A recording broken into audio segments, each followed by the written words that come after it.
Hey guys, this is Kyle from SkySportsUSA.net, and congratulations on the purchase of your new Yooda Paramotor. This video is going to help you build your Yooda Yak, F2, F1, or D150. Let's get started. The first thing we're going to do is find a 4x4 and lay the frame down on it. Undo the pre-installed motor bolts. Grab your Moster 185 and lay it down on the frame, lining up your motor bolt holes. Then we're going to add blue Loctite to the motor bolts. Install them by hand at first, then snug them up. Once they're snugged up, we're going to stand up the frame and get the appropriate 18 Newton meter torque spec. Now I'm going to give you a little pro tip here. The bottom two motor mounts tighten up fine at 18 Newton meters. The top two have a cloth safety band, so you're going to want to grab the top ones with a channel lock and tighten your motor bolts up to the appropriate 18 Newton meters. We're going to grab our pull rope, run it through the top pulley of our frame, and there's a little white dot on the rope. You're going to see that in just a second. We need to make sure that white dot is lined up with the top pulley before we double knot our rope. We're going to cut the rope to length and hit it with a lighter real quick to prevent any fraying. Moving on to the fuel line install, we need to pop that air box off with a flathead screwdriver. We're going to add a little two-stroke oil to the inside of all the lines so they slide over the fittings nice and easy. Then add your 3/16 clamp to this.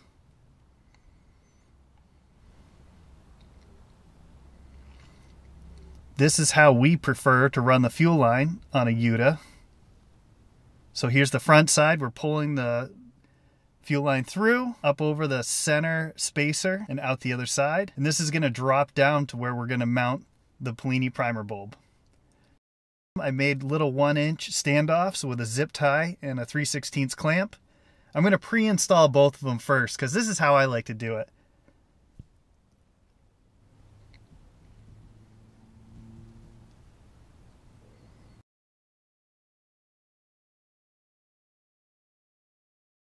We're going to pull the fuel line down through the 3/16 standoff clamp and attach it to the Polini primer bulb. This is a tight fit and it's going to prevent any air from leaking in.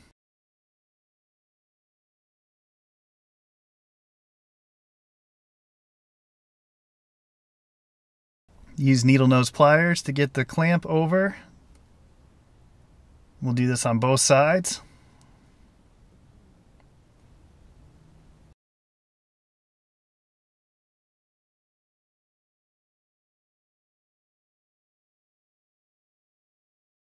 Here's a little trick that I like to do with the fuel tank. I pull the line out of the tank so I could get it into a place where it's a little bit easier to work on. This one is also a tight fit, so use two-stroke oil to lube up a little bit and slide that line right on the fitting. So it's a little bit of trial and error to get this S correct. You don't want it touching the frame and you don't want it touching the exhaust. So here's a quick shot. Fuel comes out of the carburetor, goes to the frame and down to the primer bulb. And you just saw from the primer bulb to the tank. Next, we're going to install the throttle. Now, you're just going to feed it through. Put your 10mm nut on. And you're going to need two 10mm wrenches to tighten this up. One on the throttle itself and one to tighten the nut. Pro tip, don't over tighten this. I know from experience that it will break. So it just has to be snug. Let's get that Viterazzi V-throttle attached to the carburetor. Included with your Viterazzi V-throttle is two lockers and a trumpet.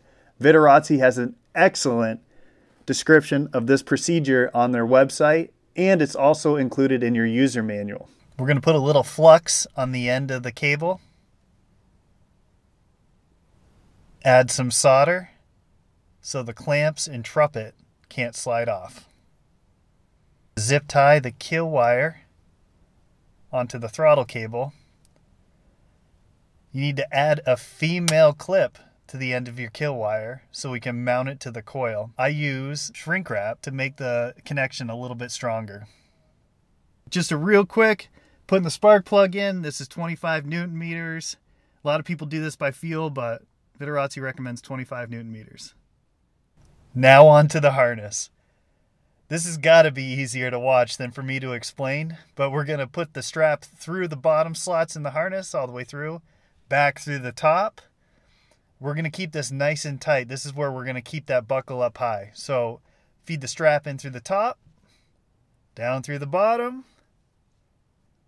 Keep that thing high and tight. Down through the bottom, and then back up through the top, back through the frame, and then down through the bottom slots again. And tuck it in behind the harness.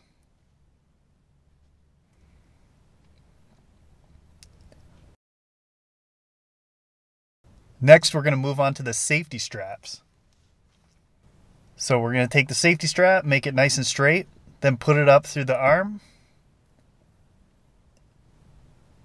and then attach it to the carabiner.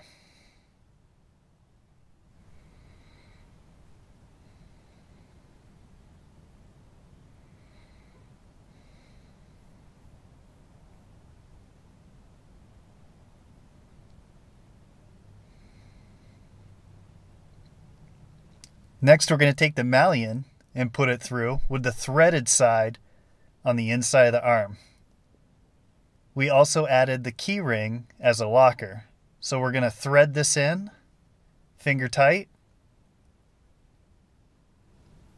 and put the key ring through it so it can't back out during flight.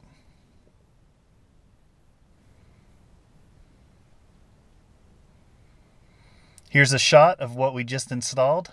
We made the safety strap nice and flat from the carabiner down to the malleon. Now we're on to the lower strap. We're going to wrap it around the back of the frame, in between the tank and the frame, over to the buckle. And just like the top one, we're going over the buckle and through. And then we're going to fold it back on itself through the buckle again and tuck it away between the frame and tank.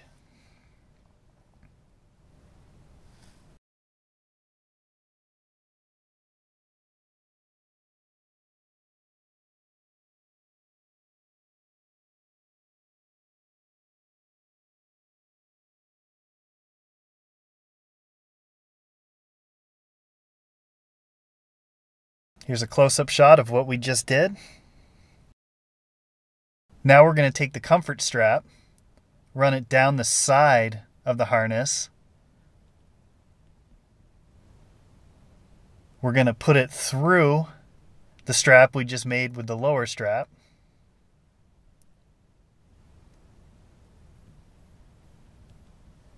And then we're going to run it through the spacers in the leg.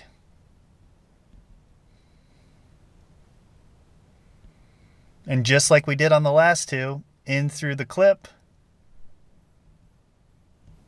through the top, and then back over itself. And Chris is going to show you want 3 fingers of strap sticking out the far side. And this will give you the appropriate length.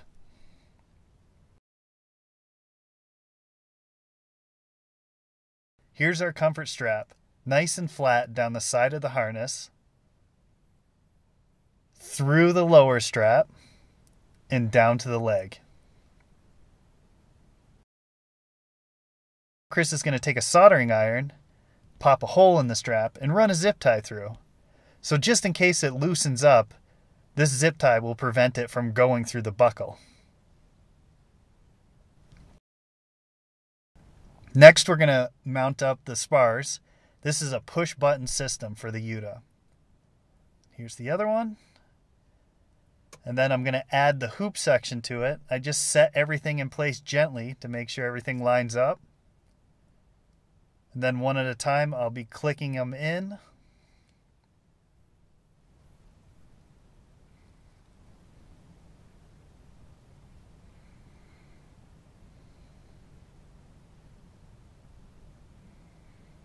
Now I'm adding the strap tensioner. There's one on each side. And then we're going to tighten up the ratchet strap.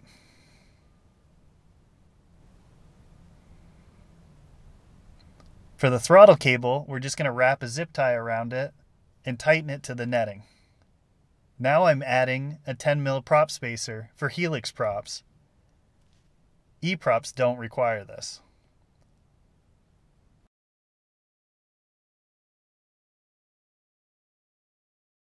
Viterazzi recommends 10 to 12 Newton meters for your prop bolts. And you're all ready to go. Thank you for watching. Congratulations again on the purchase of your new Yooda Paramotor. Please feel free to call us 1-877-933-6774. We're happy to take a call. Or visit SkySportsUSA.net.